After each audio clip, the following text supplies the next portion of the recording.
Hello दोस्तों, आप सभी का नमस्कार। आप सभी का स्वागत है मेरे YouTube channel on trending education में। मैं सभी का आभार व्यक्त करता हूं कि आप सभी का सहयोग मेरे यूट्यूब चैनल के पहले वाली वीडियो पे बहुत ज़्यादा प्यार रहा सबका, और ऐसे ही प्यार आप सबका बना रहे। सब हमारे हम जो भी वीडियो अपलोड करेंगे आप सभी का इस पर। तो आज की एक न्यू टॉपिक है बौद्ध धर्म, जो कि हर एक कंपटीशन एग्ज़ाम में या कोई भी एंट्रेंस एग्ज़ाम हो तो इस टॉपिक का बहुत ज़्यादा वेटेज रहता है, बौद्ध धर्म और जैन धर्म का। तो बौद्ध धर्म हम सोचें पहले बौद्ध धर्म स्टार्ट किया जाए, बौद्ध धर्म को फिनिश किया जाए। ये जो टॉपिक आपको मिलेगी ये टॉपिक कंप्लीट मिलेगी बौद्ध धर्म। इसके बाद शायद क्वेश्चन आपसे बाहर का आए, और मैं चाहूँगा कि सब कुछ बौद्ध धर्म से रिलेटेड जितने भी क्वेश्चन हैं आपके लोअर पीसीएस तक, यूपी पीसीएस तक, ये आपका बेनिफिशियल होगा आपके लिए बौद्ध धर्म का ये टॉपिक। तो चलिए, यदि आपको मेरा चैनल अच्छा लगे तो आप इसको लाइक करें, और समझ में आए कि ये चैनल अच्छा है तो प्लीज़ उसको सब्सक्राइब करें और लाइक करें, और हाँ, बेल आइकन को ज़रूर प्रेस करें। चलिए स्टार्ट करते हैं अपने टॉपिक को। बौद्ध धर्म। गौतम बुद्ध का जन्म 563 ईसा पूर्व में शाक्य क्षत्रिय कुल में कपिलवस्तु के निकट लुम्बिनी यानी नेपाल में हुआ था। क्वेश्चन ये पूछता है कि किस कुल में हुआ था उनका जन्म। तो उनका जन्म हुआ था बौद्ध धर्म गौतम बुद्ध का शाक्य क्षत्रिय कुल में। और कहाँ जन्म हुआ था? तो कपिलवस्तु के निकट लुम्बिनी। और लुम्बिनी कहाँ है इस समय? तो नेपाल में है। दूसरा है कि इनके पिता जो सुद्धोधन थे, इनके पिताजी का नाम क्या था? तो इनके पिताजी का नाम सुद्धोधन था, जो एक शाक्य गढ़ के प्रधान थे। एक गण था जिनका गण का नाम शाक्य गढ़ था, और ये शाक्य क्षत्रिय कुल से भी थे। वो उसके ये प्रधान थे, हेड थे। और इनकी जो माता थी वो कोलीय वंश की कन्या थी, यानी इनके जो मामा के घर था, वो मामा का घर जो वो वंश था वो कोलीय वंश था। नेक्स्ट क्वेश्चन पे आते हैं कि बौद्ध धर्म के बचपन का नाम सिद्धार्थ था। शायद ये सबको पता है, तो इजी क्वेश्चन है। गौतम बुद्ध के बचपन का नाम सिद्धार्थ था, लेकिन क्या हुआ, बचपन में ही इनकी माता का देहांत हो जाता है, और इनका जो लालन पालन है, मतलब इनका जो सेवा है छोटे बचपना का, वो इनकी मौसमी प्रजापति गौतमी करती हैं। कौन करती हैं? प्रजापति गौतमी करती हैं।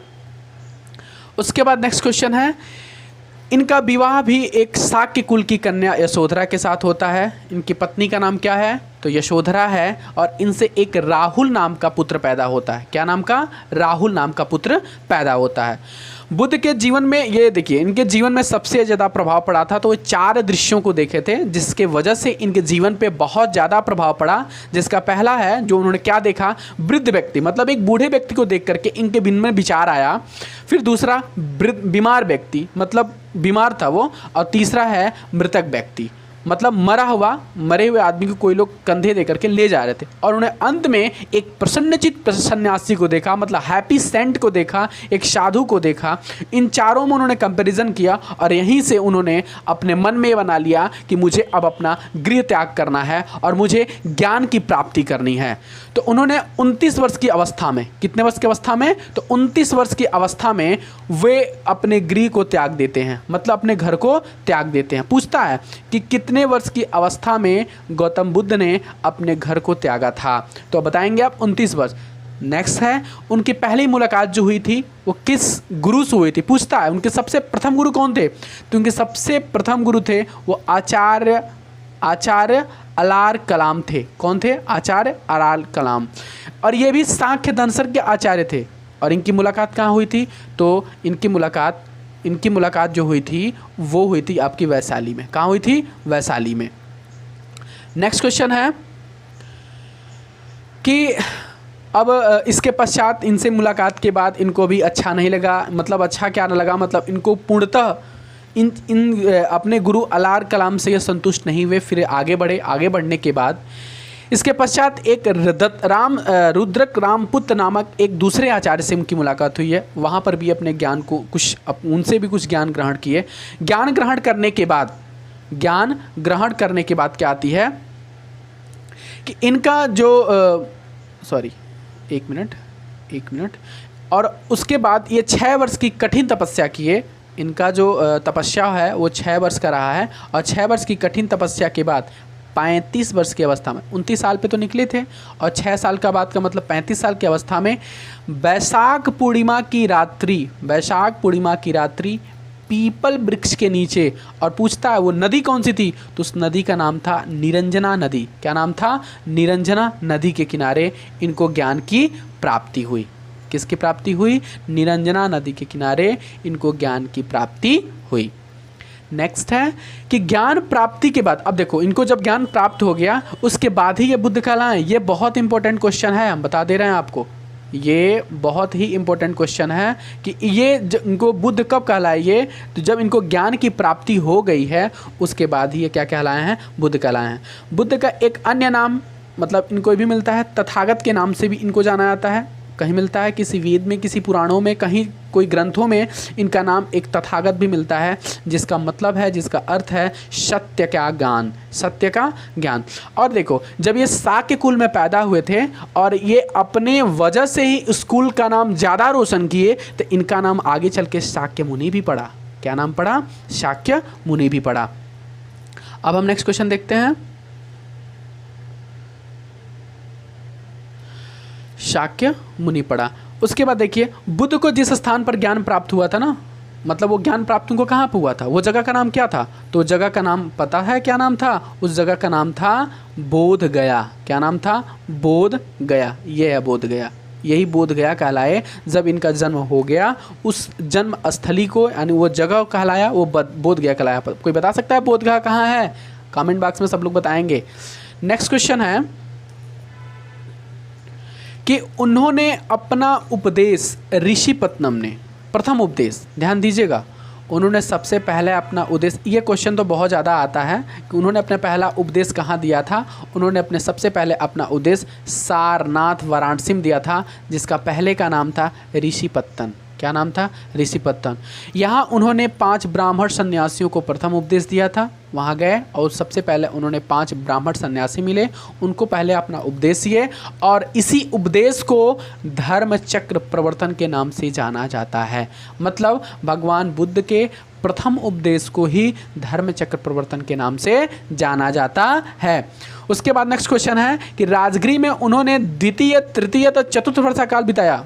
मतलब क्या हुआ कि जो वर्षा काल होती है ना, वर्षा ऋतु होती है, वो द्वितीय, तृतीय और चतुर्थ वर्षा ऋतु को उन्होंने राजगृह में बिताया था। किस जगह पे? राजगृह में। उसके बाद की बात है जो राजा बिंबिसार था उनके निवास के लिए, ये भी एक बौद्ध धर्म का अनुयायी था, आगे चलकर हो गया था।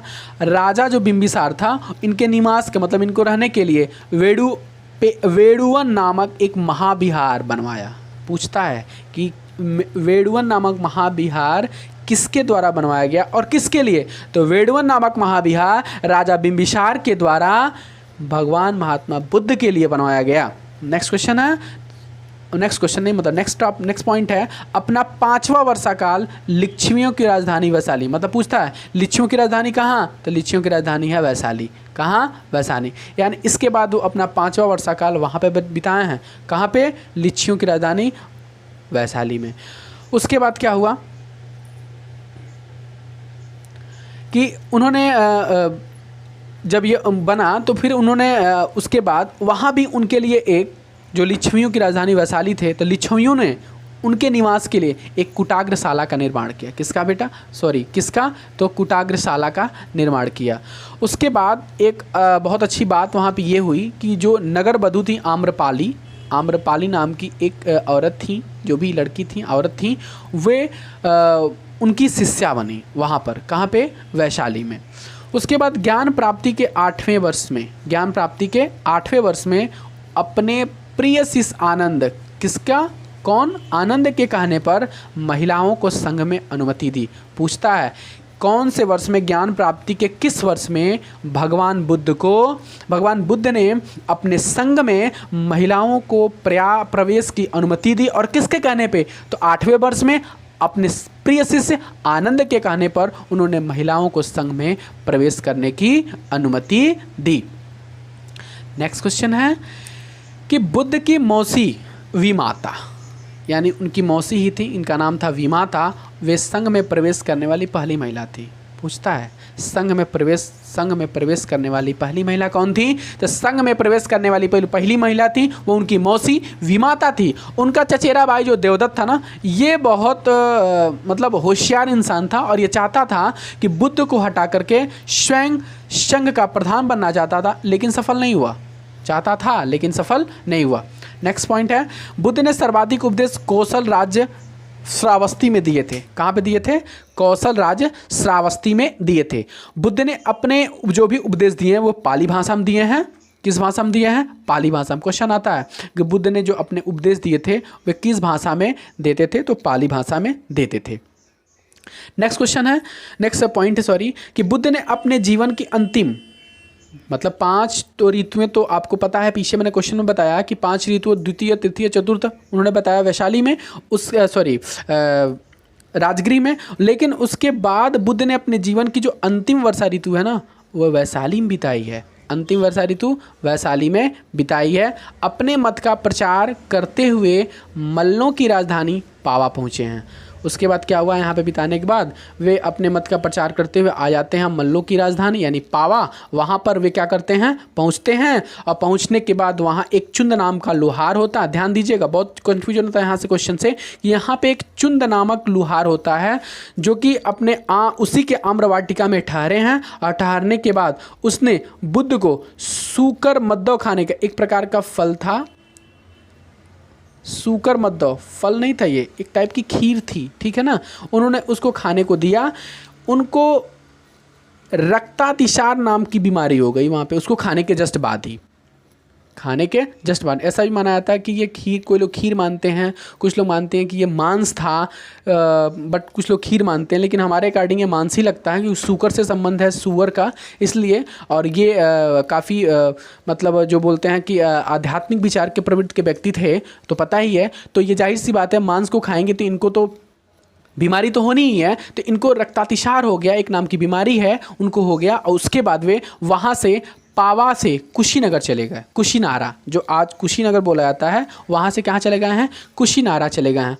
और वहाँ पर उन्होंने यही मतलब जब कुशीनारा चले गए तो उन्होंने अपना अंतिम उपदेश किस नाम के व्यक्ति को दिया? सुभद्र को दिया। और यहीं पर उन्होंने अपना अंतिम उपदेश सुभद्र को दिया। उसके बाद 483 ईसा पूर्व में 80 वर्ष की अवस्था में 80 ईयर में कुशीनारा में वे अपना शरीर त्याग देते हैं। और इसी घटना को, उनके शरीर के त्याग की घटना का नहीं, उसके मन के मरने की घटना को महापरिनिर्वाण कहा जाता है। नेक्स्ट है कि आते हैं कि बुद्ध के 4 आर्य सत्य भी थे। उनके आर्य सत्य थे, उनका मानना था, वे इस पर विश्वास करते थे कि दुख समुदाय, दुख निरोध तथा निरोध गामिनी प्रतिपदा, ये उनके 4 आर्य सत्य थे। नेक्स्ट है कि बौद्ध धर्म के जो अनुयायी थे ना वो 2 वर्गों में बट गए थे। एक जो पहला था वो भिक्षु व भिक्षुणी थी, अनुयायी की बात कर रहे हैं हम, भिक्षु व भिक्षुणी। और दूसरा उपासक या उपासिका, उपासक या उपासिका, ठीक है। नेक्स्ट आते हैं कि बुद्ध के, एक मिनट, हाँ ठीक है। अब बुद्ध के पूर्ववर्ती जो जन्म की कथाएं हैं वो सबको पता है कि जातक कथाएं कहलाती हैं। कौन सी कथाएं कहलाती हैं? जातक कथाएं। और ये भी जातक कथाएं पाली भाषा में, किसमें है? पाली भाषा में। कुछ बौद्ध धर्म से संबंधित कुछ ग्रंथ हैं और उन ग्रंथ के रचनाकार हैं, ये बहुत इंपॉर्टेंट रखते हैं, एग्जाम में अभी आते हैं। मिलिंद पन्हों की रचना नागसेन द्वारा की गई थी। बुद्ध चरित की रचना अश्वघोष द्वारा की गई। बुद्ध विशुद्धि मग्न बुद्ध घोष के द्वारा। और अभिधम्म कोश वसु बंधु के द्वारा ये रचना की गई थी। नेक्स्ट है भूमि स्पर्श मुद्रा का अर्थ। देखिएगा, ये थोड़ा सा क्वेश्चन लेवल थोड़ा सा बढ़ा हुआ है यहाँ पर, तो आप प्लीज़ उसको बड़े ध्यान से पढ़िएगा कि भूमि स्पर्श मुद्रा का जो अर्थ है वो अर्थ है तप की सूचिता तथा निरंतरता को बनाए रखना। तप की सूचिता तथा निरंतरता को बनाए रखना ही भूमि स्पर्श कहलाता है। और ये भी पूछता है कि भूमि स्पर्श जो मुद्रा थी वे सारनाथ की बुद्ध मूर्ति कला से संबंधित है। किससे है? सारनाथ के बुद्ध मूर्ति कला से संबंधित है। उसके बाद नेक्स्ट पॉइंट है कि प्राचीन काल में बौद्ध शिक्षा के 3 प्रमुख केंद्र थे। पहला था नालंदा, दूसरा था वल्लभी, तीसरा था विक्रमशिला। नालंदा महायान तथा वल्लभी महायान हीनयान बौद्ध धर्म की शिक्षा का प्रमुख केंद्र था। देख लेंगे क्या बोल रहा है। नालंदा महायान बौद्ध धर्म और वल्लभी हीनयान बौद्ध धर्म का शिक्षा का प्रमुख केंद्र था। दोनों अलग अलग है, नालंदा महायान के लिए और वल्लभी हीनयान के लिए। विक्रमशिला महावीर की स्थापना पाल नरेश धर्मपाल ने की थी। आप लोगों ने हिस्ट्री थोड़ा सा भी पढ़ा होगा तो जरूर पता होगा कि विक्रमशिला महावीर की स्थापना किसने किया था, तो धर्मपाल नरेश ने किया था। सर्वप्रथम कुमारगुप्त प्रथम ने नालंदा बौद्ध विहार को दान में दिया था। पूछता है सर्वप्रथम कुमारगुप्त प्रथम ने नालंदा बौद्ध विहार को दान में दिया था। उसके बाद नौ नालंदा महाविहार बौद्ध अध्ययन का आज का आधुनिक का केंद्र है, जिसे बिहार सरकार ने 1951 में नालंदा में स्थापित किया। कब? नौ नालंदा महाविहार 1951 में बिहार सरकार के द्वारा एक नालंदा में स्थापित किया गया है, जो आधुनिक केंद्र है किसका? बौद्ध अध्ययन का। चलिए नेक्स्ट पॉइंट है कि शवदाह के पश्चात, मतलब आदमी जब मर जाता है तो उनका सब कुछ वहाँ का जो अंतिम संस्कार है, अंतिम संस्कार करने के बाद जो वहाँ पे अवशेष बचते हैं ना, अवशेष मतलब जो हड्डियाँ वड्डियाँ बच जाती हैं, जो भी वहाँ पे बच जाते हैं घाट पे, तो उनको भूमि में गाड़ कर, कहाँ पे? भूमि में गाड़ कर ऊपर एक समाधियाँ बनाई गई। क्या बनाई गई? ऊपर समाधियाँ बनाई गई। और बनाने के बाद उन्हीं को प्रारंभ में चैत्य कहा गया। चैत्य कहिए या उनको स्तूप कहिए, क्या कहिए? चैत्य स्तूप कहा गया। और चैत्य गृहों के समीप ही भिक्षुओं के रहने के लिए आवास बनाए गए, जिसे बिहार कहा गया। बिहार किसे कहा गया? कि जो स्तूप होते थे और स्तूप के समीप ही भिक्षुओं के रहने के लिए आवास बनाए गए हैं, और इसी आवास को विहार कहा गया है। नेक्स्ट पॉइंट है कि सर्वप्रथम स्तूप शब्द का वर्णन ऋग्वेद से प्राप्त होता है। ध्यान दीजिएगा, बहुत इंपॉर्टेंट है ये। सर्वप्रथम जो स्तूप शब्द का वर्णन है ना, वो किस वेद में है? तो ऋग्वेद से प्राप्त होता है। स्तूप के भी 4 भेद होते हैं, शायद आप लोगों को अभी नहीं पता होगा, अब जान लीजिए। स्तूप के भी 4 भेद होते हैं। पहला भेद होता है शारीरिक स्तूप, दूसरा होता है पारिभौमिक स्तूप, तीसरा होता है उद्देश्य का स्तूप, चौथा होता है पूजार्थक स्तूप। ये 4 प्रकार के स्तूप आपके बौद्ध ग्रंथों में मिलते हैं। बौद्ध धर्म जब चल रहा था उस समय ये सबसे ज़्यादा प्रचलित थे, यानी स्तूप का भी निर्माण उसी समय हुआ। बौद्ध धर्म से संबंधित है स्तूप का भी संबंध, क्योंकि स्तूप वहीं से स्टार्ट हुआ। बुद्ध मूर्तियों का सर्वाधिक निर्माण गांधार शैली में तो हुआ है। ध्यान दीजिएगा, बुद्ध मूर्तियाँ जितने भी हैं उसका सर्वाधिक विस्तार आपका गांधार शैली में हुआ है। लेकिन जो भगवान बुद्ध की मूर्ति है ना, वो लगभग माना जाता है कि संभावना यही है कि मथुरा शैली के अंतर्गत बनी है। ज़्यादातर मूर्तियाँ गांधार शैली में हैं, लेकिन भगवान बुद्ध की जो मूर्ति है वो किस शैली में है? मथुरा शैली के अंतर्गत आती है। अब देखिए, अब आते हैं कि ये भी सबसे ज़्यादा इंपॉर्टेंट है कि बौद्ध धर्म के 3 रत्न थे, बुद्ध, धम्म और संघ। क्या है? बुद्ध धर्म के 3 रत्न। अब पूछता है त्रिरत्न किस धर्म से संबंधित हैं? तो त्रिरत्न हैं संबंधित बौद्ध धर्म से। किससे? बौद्ध धर्म से। और इसका कौन कौन से भैया? तो बुद्ध, धम्म और संघ। अब चलिए आते हैं, कुछ बौद्ध संगतियाँ हुई थी, 4 संगतियाँ हुई थी। इन चारों से रिलेटेड से क्या क्वेश्चन आते हैं उनके बारे में पढ़ते हैं।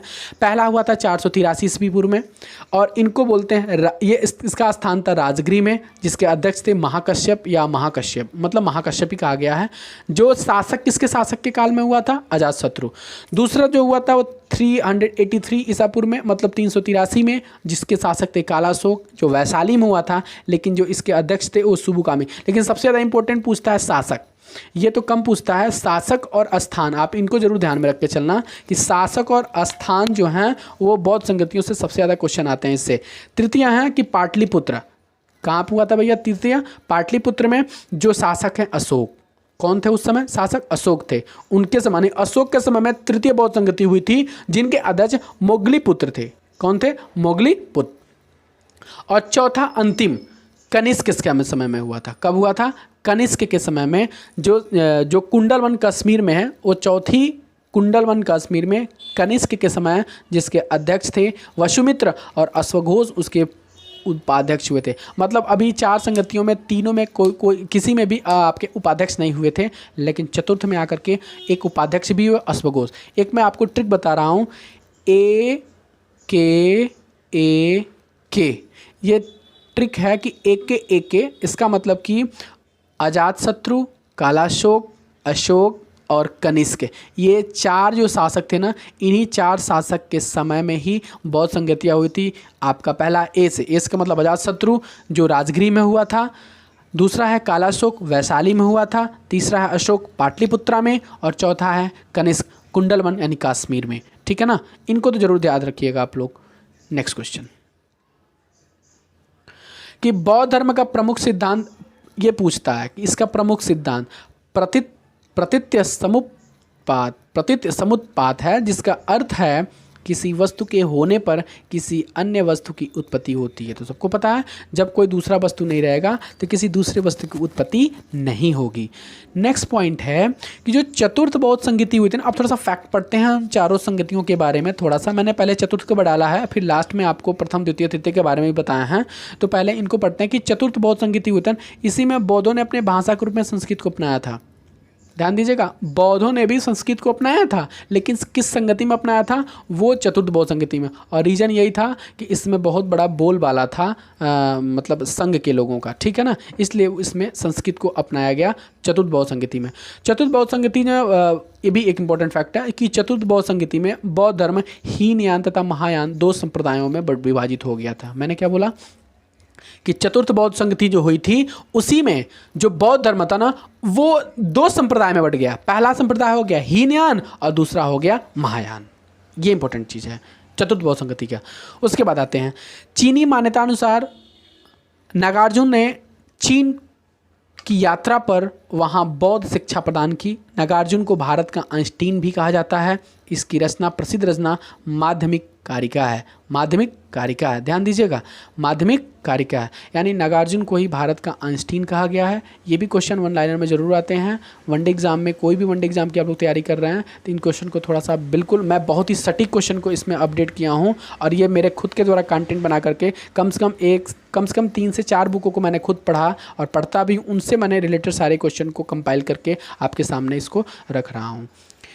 तो नेक्स्ट पॉइंट है आपका कि विज्ञानवाद और योगाचार संप्रदाय की स्थापना मैत्रेय तथा मैत्रेयनाथ ने किया था।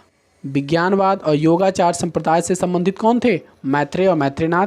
इन्होंने भारत में बौद्ध धर्म के पतन का मार्ग प्रशस्त किया।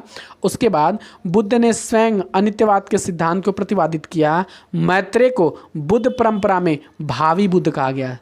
क्या कहा गया? ध्यान देना, मैत्रेय को ही बौद्ध परंपरा में भावी बुद्ध कहा गया है। यानी भावी बुद्ध किनको कहा गया है? तो मैत्रेय को। किनको? तो मैत्रेय को। इन्हें पदम पाणी भी कहा गया, एक अन्य नाम है इनका मैत्रेय का, भावी बुद्ध के अलावा पदम पाणी। नेक्स्ट पॉइंट है बौद्ध धर्म के आरंभिक ग्रंथों को त्रिपिटक भी कहा जाता है। क्या कहा जाता है? त्रिपिटक। पूछता है कि त्रिपिटक किस धर्म से संबंधित हैं? तो ये संबंधित हैं बौद्ध धर्म से। और ये पता है त्रिपिटक किस भाषा में है? पाली भाषा में। किस भाषा में है? पाली भाषा। और ये कौन कौन से हैं? विनय पिटक, सुत्त पिटक, अभिधम्म पिटक। 3 प्रकार के पिटक थे। त्रिपिटक कहलाए, बौद्ध धर्म से संबंधित है। पहला विनय पिटक, सुत्त पिटक, अभिधम्म पिटक। अब चलिए इनके बारे में थोड़ा सा पढ़ते हैं कि क्या क्या है इन पिटक के बारे में, इन त्रिपिटक में क्या क्या संबंधित है, क्या है रूल इसमें बनाए गए। तो पहला है विनय पिटक। क्या है? विनय पिटक। विनय पिटक में संघ संबंधी नियम दिए गए और दैनिक जीवन संबंधी आचार विचार। विनय पिटक में संघ संबंधी नियम और दैनिक जीवन में जो भी संबंधी आचार विचार होते हैं वो। सुत्त पिटक में क्या कहा गया? महात्मा बुद्ध के उपदेशों का संग्रह है। अभिधम्म पिटक में बौद्ध धर्म के दार्शनिक सिद्धांतों का संग्रह मिलता है। अभिधम्म पिटक में बौद्ध धर्म के दार्शनिक सिद्धांतों का संग्रह मिलता है। अब नेक्स्ट है कि गौतम बुद्ध को एशिया की ज्योतिपुंज, जिनको कहा गया light of Asia, Gautam Buddha को क्या कहा गया है? एशिया के ज्योतिपुंज यानी लाइट ऑफ एशिया को कहा गया है। गौतम बुद्ध को क्या कहा गया है? लाइट ऑफ एशिया कहा गया है। बोधिसत्व की अवधारणा महायान संप्रदाय से संबंधित है। ध्यान देना, बोधिसत्व की अवधारणा किस संप्रदाय से संबंधित है? तो महायान से, हीनयान से नहीं, महायान से। गौतम बुद्ध के जीवन पर एडविन अर्नाल्ड ने लाइट ऑफ एशिया काव्य पुस्तक की रचना किया है।